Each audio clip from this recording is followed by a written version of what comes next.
Hi, this is Aaron with Zolotech. Today I'm going to show you the 4.0 OS running on the iPhone. I was able to get the developer copy on here and thought we'd just take a quick look at that and show you what it's all about. Now, I did do an overview the other day and thought we'd just show it to you since I was able to get that. So first of all, you can see the background has changed as opposed to the static background. The dock is different.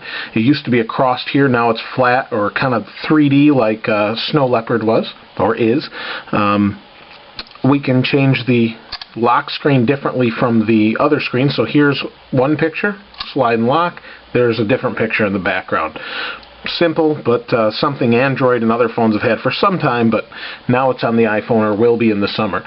Again, one of the huge things on here is multitasking. And so you open a program, so we open the iPod, close the iPod, and now the iPod's running. To get to that, we double hit the home button. There we go. And these are our applications running. As we open more, they line up across here and you can scroll through them. If we want to close one, we hold, hit the minus button, and now it's gone. We hit the home button again, it zooms back out. So we hit, double tap, it'll go back, or you can double tap, tap up here, it goes back.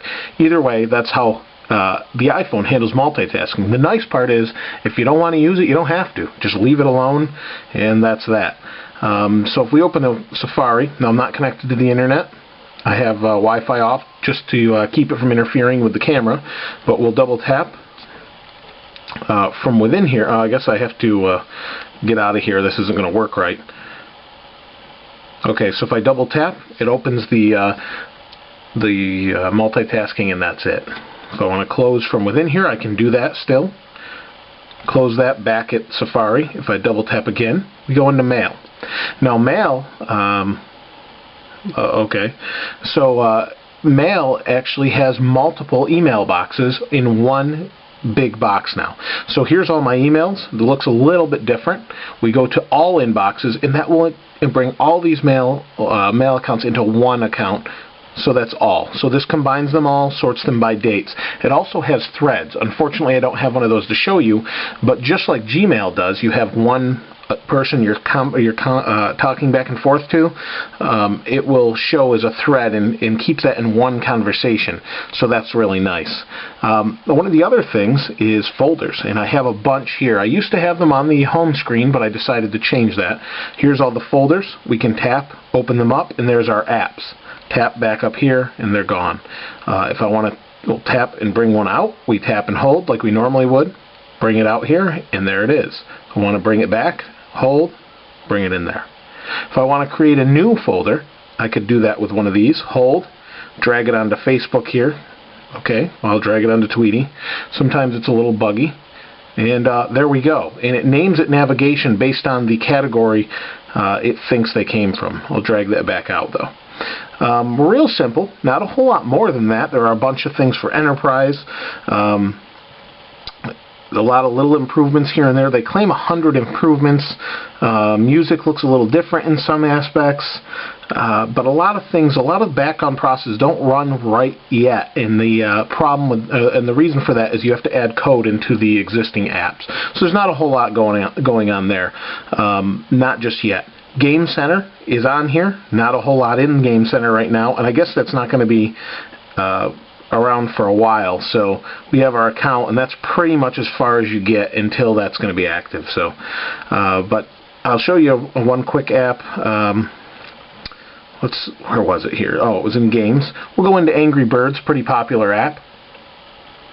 Wait for that to load. There we go. So while that's loaded, if I double tap, multitasking, bring open my browser, want to switch back.